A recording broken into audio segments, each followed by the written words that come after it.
पहले दो बूस्टर अब रॉकेट से अलग हो गए हैं। हमारे सहयोगी टी राघवन लगातार वहां से हमारे साथ जुड़े हुए, पल पल का अपडेट हम तक पहुंचा रहे हैं। राघवन, जरा आसान लफ्जों में प्रक्रिया को समझाइए। टोटल कितने बूस्टर लगे होंगे? पहले दो बूस्टर जो है वो अब रॉकेट से अलग हो गए हैं, जो बाहुबली LVM-3 इस बड़े सैटेलाइट को लेकर के, अब तक के सबसे भारी सैटेलाइट को लेकर के जा रहा है।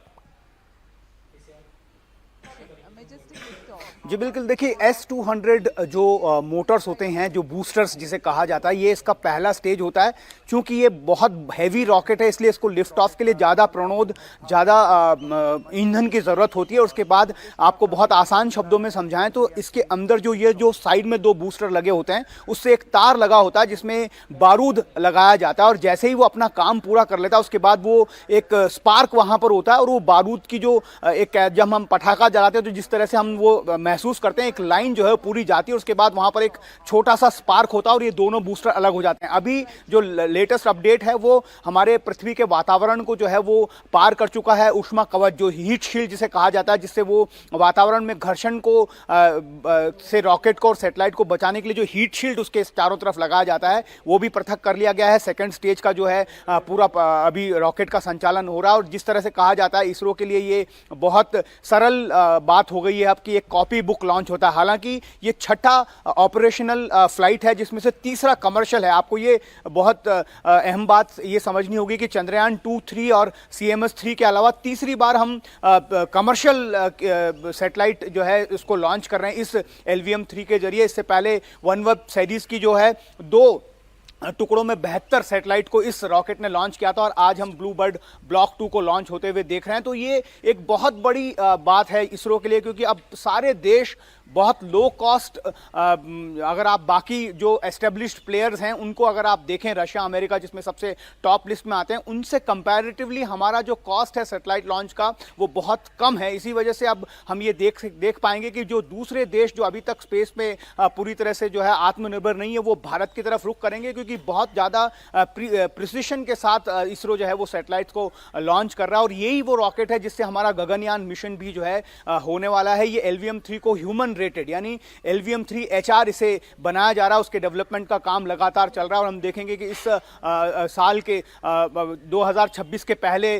क्वार्टर में हम अनमैन्ड मिशन जो है वो गगनयान के लिए लॉन्च करेंगे, उसके बाद मैन्ड मिशन होगा। हालांकि हम डेडलाइन से थोड़ा सा आगे चल रहे हैं, उसके लिए बहुत सारे रीजंस भी हैं। ये जो लॉन्च है ये भी पहले 15 तारीख को, फिर 21 तारीख को होना था, और आज आपने जिस तरह से देखा कि मौसम जो है एक बहुत बड़ा रोल प्ले करता है, और आज एक शानदार लिफ्ट ऑफ के साथ काफ़ी देर तक प्रथम स्टेज का जो पृथक्करण है वहां तक हमें बहुत साफ साफ ये रॉकेट दिखाई दे रहा है। तो इसके साथ साथ ये एक बड़ा कह सकते हैं कि ऐतिहासिक पल है इसरो के लिए। और उसके अलावा जब सैटेलाइट की बात कर लें तो मोबाइल कनेक्टिविटी को और बेहतर, आसान उपभोक्ताओं के लिए किस तरह से अनुकूल बनाना है, उसमें ब्लू बर्ड ब्लॉक 2 जो है एक बहुत बड़ी भूमिका आने वाले दिनों में अदा करने जा रहा है।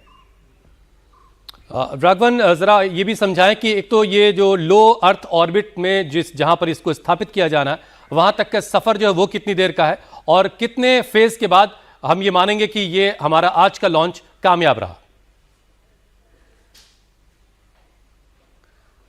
जी देखिए, ये टोटल जो है वो 16 मिनट लगभग का ये पूरा जो है इसकी जर्नी है रॉकेट की। और ये 3 स्टेज का रॉकेट है, जैसा हम जानते हैं। बाकी जो एस्टैब्लिश्ड प्लेयर हैं वो 2 स्टेजेस के रॉकेट हैवी लिफ्ट के लिए इस्तेमाल करते हैं, लेकिन इसरो ने हमेशा जो है वो 3 स्टेजेस का रॉकेट जो इस्तेमाल किया। पहला स्टेज अलग हो चुका है, दूसरे स्टेज की प्रक्रिया चल रही है, और कुछ ही देर में हम देखेंगे कि जो तीसरा, जो सबसे क्रिटिकल स्टेज है, क्रायोजेनिक स्टेज जिसे कहा जाता है, वो उसका जो है पृथक्करण, उसका जो इग्निशन होगा, उसके बाद वो सैटेलाइट को जो है वो अपनी निर्दिष्ट कक्षा की तरफ ले जाकर उसे स्थापित कर देगा। उसके बाद सैटेलाइट पे भी चूंकि कुछ मोटर्स, इंजन्स लगी होते हैं, बूस्टर्स लगे होते हैं, और वो वहां पर फिर कोर्स करेक्शन होता है। एक ऑर्बिट जिसे कहा जाता है, एक जो निर्दिष्ट कक्षा जिसे कहा जाता है, वहां पर वो उसे पहुंचाता है। उसके बाद जो सैटेलाइट पर लगे जो मोटर्स होते हैं, बूस्टर्स होते हैं, उसके साथ उसे करेक्ट किया जाता है, और जो वांछित एंगल है, उस अगर हम सरल शब्दों में समझें तो उसे अचीव किया जाता है, ताकि जो सैटेलाइट है वो बिल्कुल सुचारू रूप से काम करना शुरू कर दे। इस प्रक्रिया में थोड़ा वक्त लग सकता है, लेकिन टोटल जो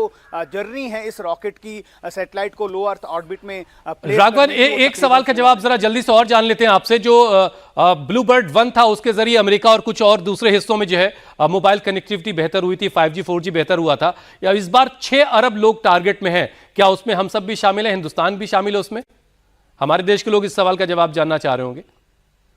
जी बिल्कुल, देखिए जो जो सूचना अमेरिकी कंपनी ने दी है उसके मुताबिक अब जितने भी दुनिया भर के मोबाइल ऑपरेटर्स हैं उन सबसे संपर्क कंपनी कर रही है, क्योंकि एक बेहतर कनेक्टिविटी की और पूरे विश्व को ये कंपनी ले जाना चाहती है, ऐसा उसका मकसद है। वेबसाइट में ऐसा लिखा गया और जरूर भारत भी एक बड़ा हिस्सेदार उसमें होगा, क्योंकि पॉपुलेशन बहुत ज्यादा है, मोबाइल यूजर्स यहाँ पर बहुत ज्यादा है। देखिए कमर्शियली देखा जाए तो राघवन जैसा आप बता ही रहे हैं कि ये इसरो के लिए बहुत महत्वपूर्ण लॉन्च है, क्योंकि इतना हेवी सैटेलाइट अगर लॉन्च करने में सफल रहे तो आने वाले दिनों में हमारे पास और भी इस तरह के कंसाइनमेंट्स आएंगे, यानी कि आपके पास डील्स आएंगे जो आपको आर्थिक एक तरह से मजबूत करता है। इसरो को फायदा होगा अपने गगनयान हो या फिर दूसरे मिशंस को लेकर। लेकिन आज के इस सफल परीक्षण का सबसे बड़ा असर पड़ेगा भारत के आने वाले गगनयान को लेकर, या फिर हम जो स्पेस स्टेशन बनाने की कोशिश कर रहे हैं जिसके जरिए मॉड्यूल्स को आसमान में यानी अंतरिक्ष में पहुंचाया जाएगा अपने ही LVM बाहुबली रॉकेट के जरिए।